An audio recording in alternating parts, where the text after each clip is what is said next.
Hey family, and welcome back to the channel. And today we diving into something even more real because you know we love to give the information that's gonna make you better on your journey. The reasons to never get married over 35. Now wait a minute before you come for me in the comments, hear me out, park it. I personally met my husband 3 weeks before turning 35. We got married at 38 and I had my first child at 40. So I've lived the journey, sis. And I'm that big auntie, sister, cousin that you need, that you might not have ever had, giving it to you straight, no chaser. Now, before we dive right on in, let me ask you a question. Have you ever felt the need or desire to settle down just because of your age? Drop a comment down below with your experience. I read every single one, and I'd like to hear your story. And hey, if you're working on building that fulfilled and centered life, while you wait for the right person or even decide if marriage is even right for you, go ahead and check out my LTK shop. Why? Because I've curated products especially made and tailored to curate the life that you love, regardless of your relationship status. The link is in the description box below. Oh,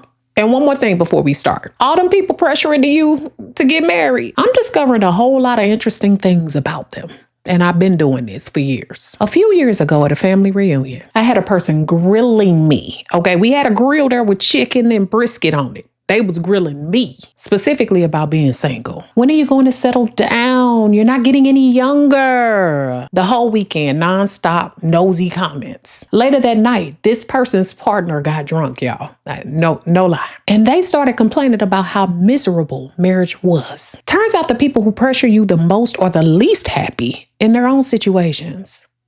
Should have been on the other side of that grill, huh? They want you to make the same decisions they did so that they can feel better about their own lives. Remember that the next time somebody makes you feel bad about it or tries to make you feel bad. All right, now let's get into it. Drnina, the girl next door, beautiful brown baby doll.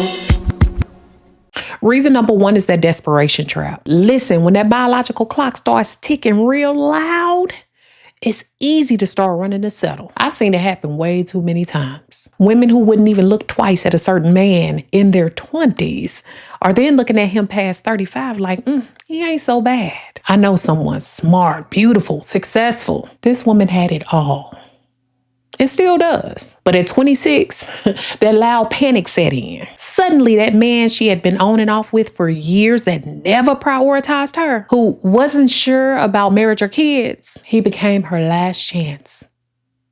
She married him at 37, and you know what happened. 2 years later, she was divorced. And she actually confided in me that she knew on her wedding day that it was wrong. But she was more afraid of being alone than with the wrong person. And that's a dangerous place to be in. She lost 2 years, a lot of money, and had to rebuild her self-worth from scratch. All because she chose to listen to that voice of desperation and others who were desperate around her. Here's the truth. Being alone is so much better than being with the wrong person. It can actually cost you your life, period. Being married to the wrong person can end up being the loneliest feeling in the world. So while you have a physical body, you have nothing emotionally, spiritually, or even yoked-wise, okay? What I'm so happy that someone insisted on me doing was writing down your non-negotiables right this moment. Get out your paper and pencil. Write it down.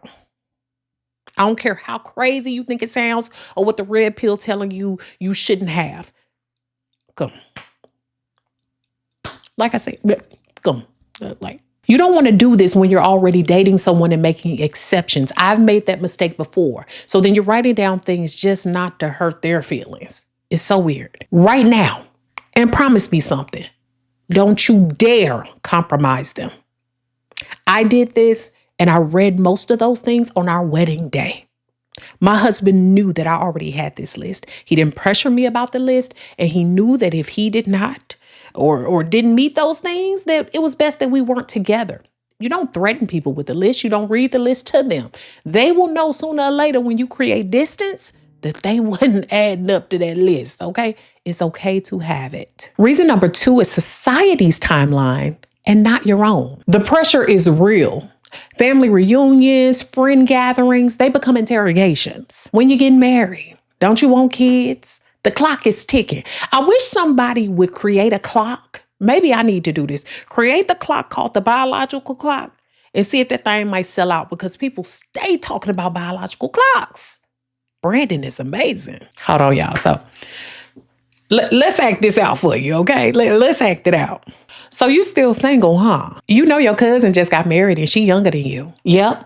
And she already miserable. I saw her crying in the bathroom at the reception. TikTok, those eggs ain't getting no fresher, sweetheart. And neither is your outdated opinion, but here we are. Y'all, when I was heading closer to the 30-year-old mark, I was on a date. And a dude definitely looked me dead in my eye. I will never forget this. He literally said to me, you better hurry up and get with somebody. You ain't gonna be young forever and them eggs gonna dry up.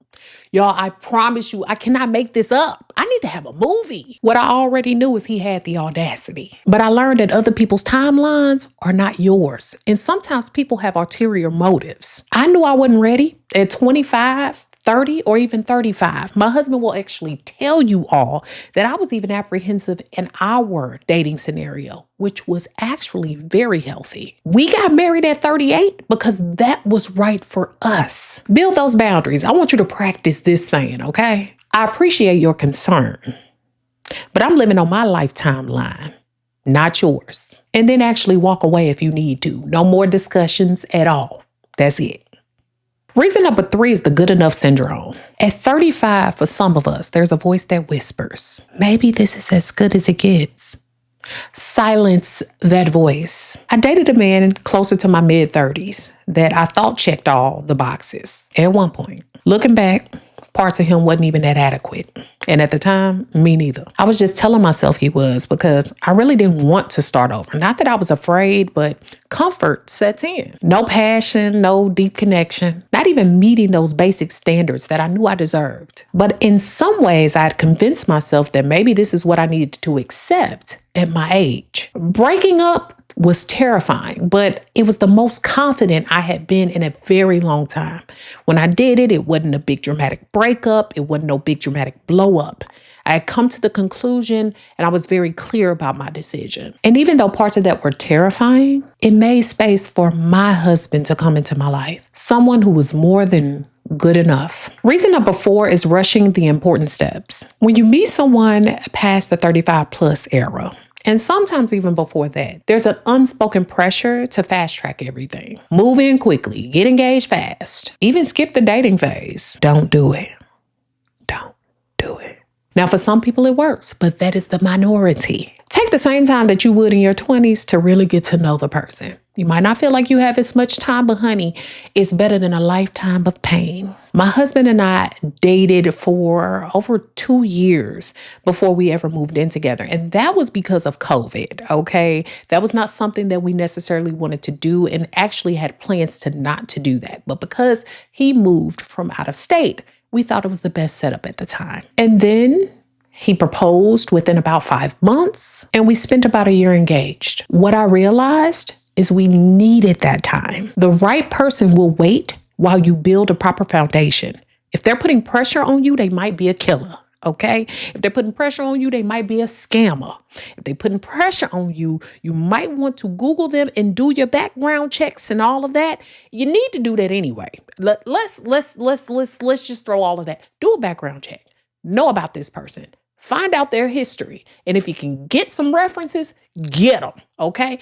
But the right person will wait for their foundation to be built before they pressure you into anything. Reason number 5 is ignoring the red flags. When you want something badly enough, it's easy to become colorblind to those bright red flags swishing right in front of your face, back and forth. I can remember an ex that I was with, right? And this was actually in my 20s, and I thought that maybe there was the chance of us getting married. We had discussed it.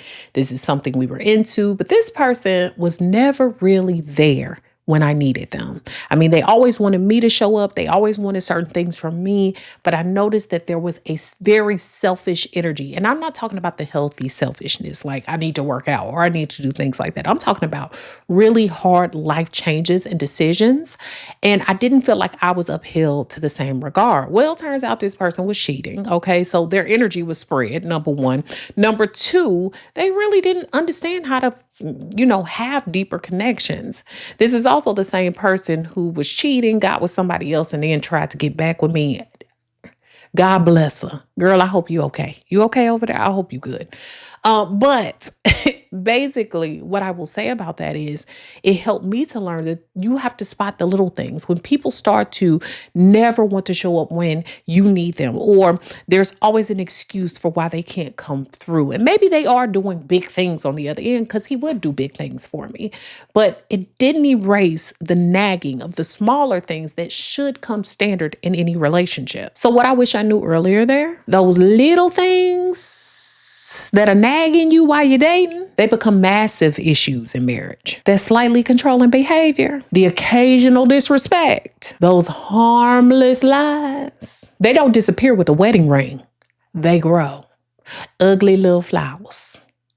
And sometimes ugly little other things, but I'm going to keep my mouth shut. Always. It knows before your heart even does. So my final thoughts. There's nothing wrong with getting married past 35. Duh. I did it. Okay. It happens. But do it because you found the right person, not because you feel like you're running out of time. And let's be completely honest. Some of y'all might not want to get married at all. And that's perfectly okay too.